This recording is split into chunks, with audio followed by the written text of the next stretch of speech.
तो भारत एमआरएफए डील यानी कि multi role fighter aircraft deal के तहत 100 फाइटर जेट को अपनी सेना में शामिल की तैयारी कर चुका है।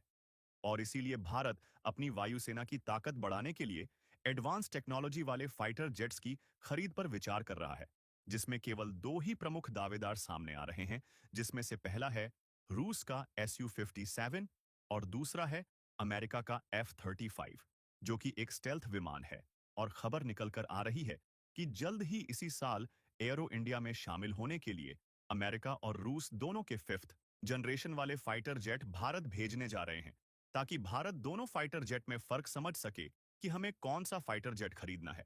और यहां पर एक ही सवाल खड़ा हो रहा है कि F-35, जो कि अमेरिका का एक एडवांस और बहुत ही महंगा फाइटर जेट है, और इसके उड़ने का खर्चा ज्यादा है।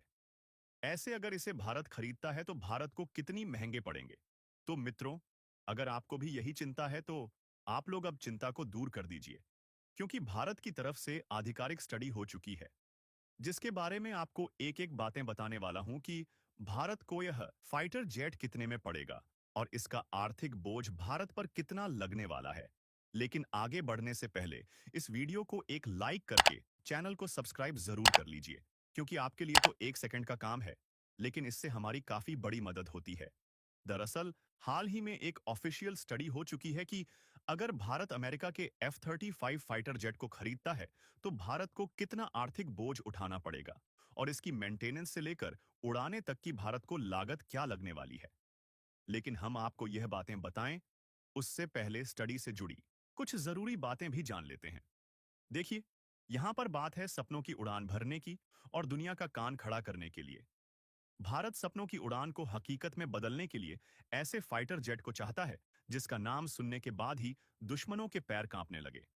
लेकिन वाकई में देखा जाए तो यह सोच लेकर आज हम आगे बढ़ रहे हैं, जबकि पहले हमारी सोच ऐसी बिल्कुल भी नहीं थी, जिसका खामियाजा आज हमको कई मामलों में भुगतना पड़ जाता है।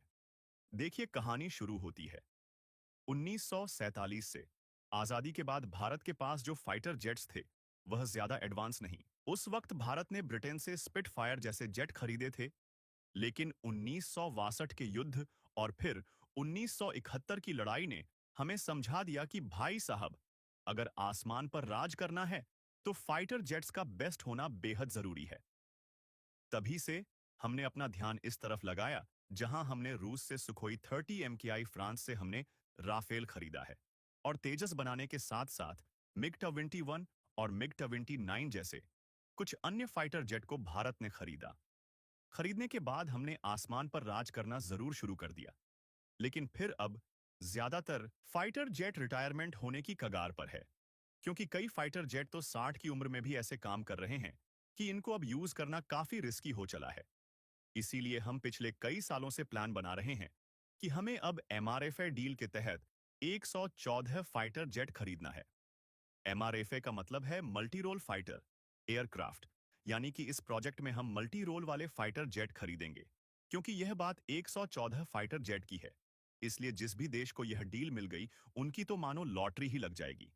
इसीलिए अमेरिका की कंपनियां चाहती हैं कि भारत अमेरिका से अपना फाइटर जेट खरीदें, और रूस चाहता है कि भारत उनसे खरीदे, और वहीं बीच में फ्रांस चाहता है कि भारत उनका राफेल खरीद ले।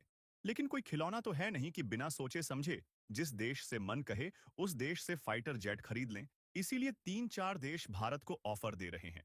तो भारत भी कंफ्यूज है कि आखिरकार हमें किससे फाइटर जेट लेना चाहिए। भारत आराम से सोच रहा था, लेकिन भारत के पास आराम से सोचने का टाइम चला गया, क्योंकि हाल ही में चीन ने अपने J-20 स्टील फाइटर जेट को डिप्लॉयड है। JF-17 जेट्स हैं, जो हाल ही के युद्ध अभ्यास में देखे गए थे।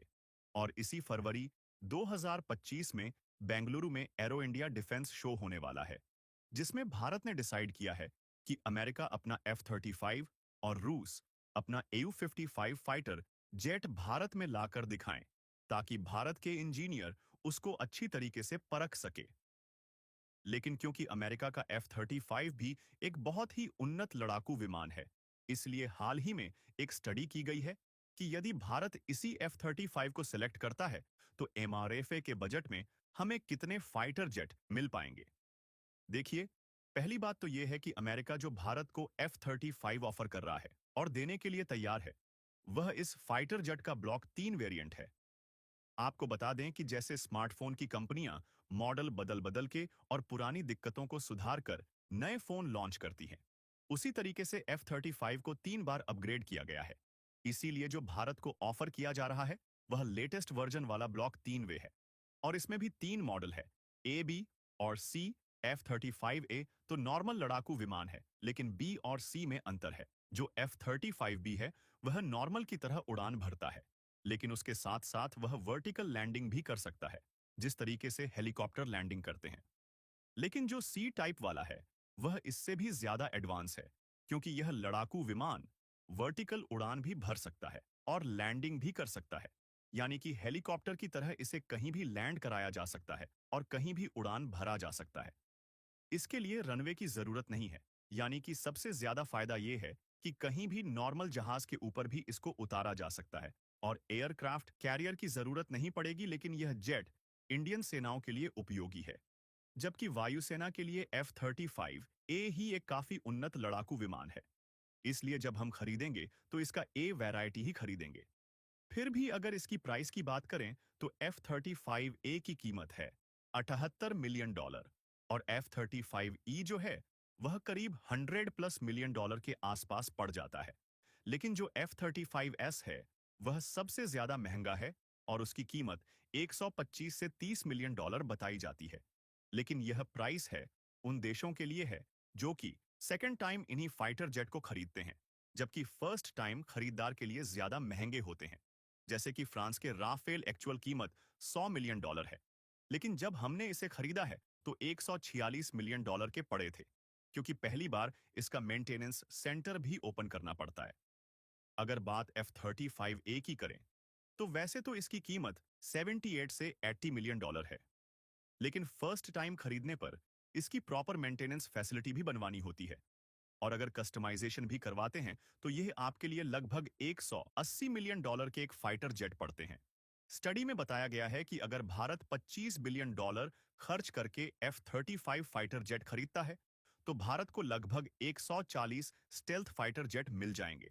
तो फाइटर जेट तो मिलेंगे ही, साथ ही इसका कस्टमाइजेशन मिलेगा, मिसाइल मिलेगी और साथ ही भविष्य में इसका जो मेंटेनेंस है उसके लिए प्रॉपर इंफ्रास्ट्रक्चर डेवलप किया जाएगा।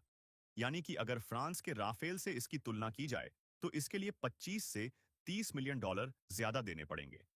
लेकिन इसी 25 से $30 मिलियन में एक प्रॉपर स्टेल्थ लड़ाकू विमान मिल जाएगा, जिससे पाकिस्तान की तो बात छोड़िए, चीन जैसे देशों को भी हम मिनटों में बाईपास कर देंगे। यहां तक कि अगर हमारे पास F-35 आ गया तो एशिया के सभी देशों को हवाई शक्ति के मामले में हम पीछे छोड़ देंगे। क्योंकि भले ही जापान के पास भी F-35 है, लेकिन उनके पास बहुत ही कम संख्या में है, जबकि हमारे पास 14 140 फाइटर जेट हो जाएंगे। बाकी आपका इस पर क्या कुछ कहना है? अपनी राय कमेंट में जरूर दे। जय हिंद।